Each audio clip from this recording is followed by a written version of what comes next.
At Monash Children's at Dandenong Hospital, we have children of all ages come here for lots of reasons. They may be sick or need a procedure to help make them feel better.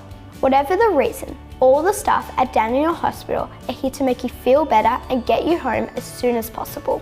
This video aims to help prepare you and your family for what to expect when you come to Monash Children's Dandenong Hospital for a procedure.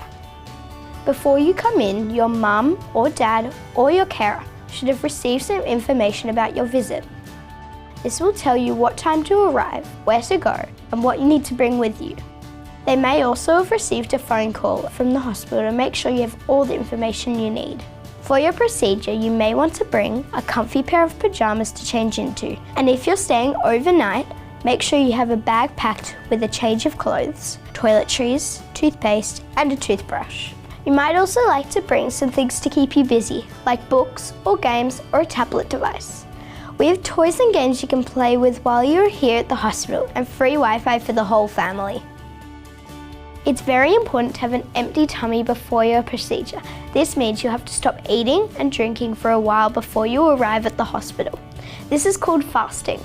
Mum, Dad or your carer would have been given this information before you come into hospital. Now we'll follow Tom and his mum and watch as he arrives and is admitted for his procedure. When you arrive at Dandenong Hospital, you will need to go to the admissions desk on level 2 in the main foyer. Here you'll meet an admissions clerk who will help you, your mum, dad or carer to complete your paperwork. From here, you will be directed to the children's ward. Once you reach the children's ward, you will be directed to a bed by a ward clerk. Here you can wait until the nurse comes to see you.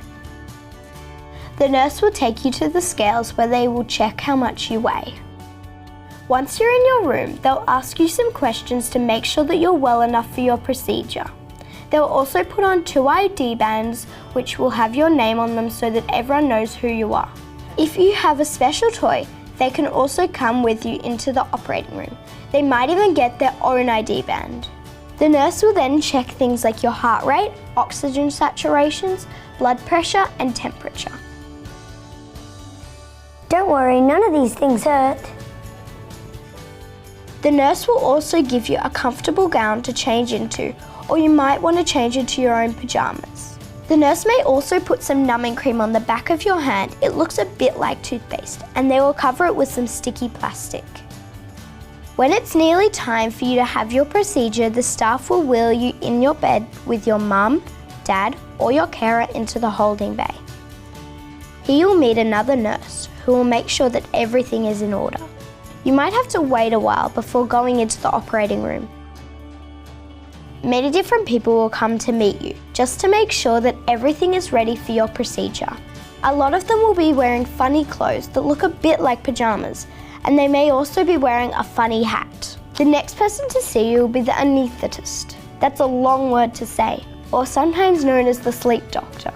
The anaesthetist is the person who will help you go to sleep, so you don't feel a thing during your procedure.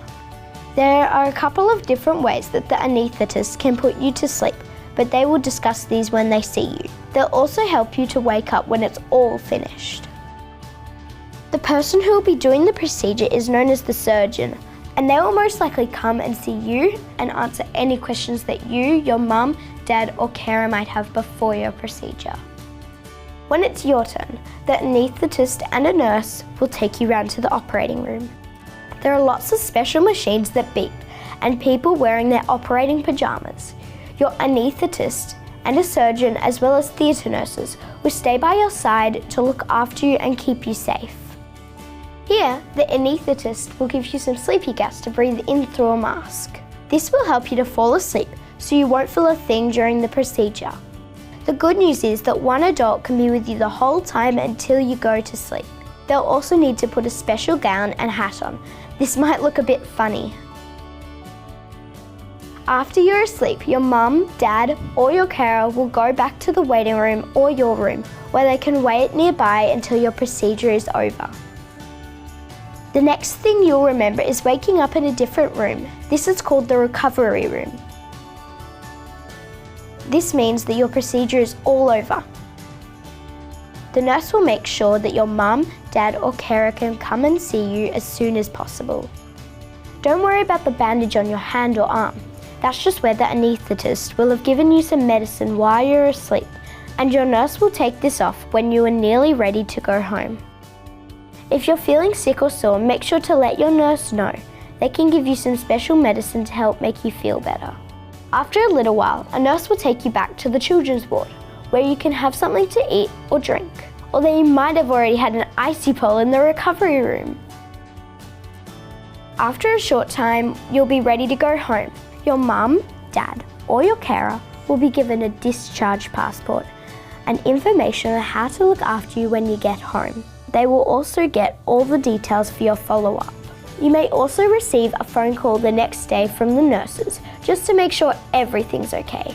Make sure you bring your ID bands and mask home so you can show your friends.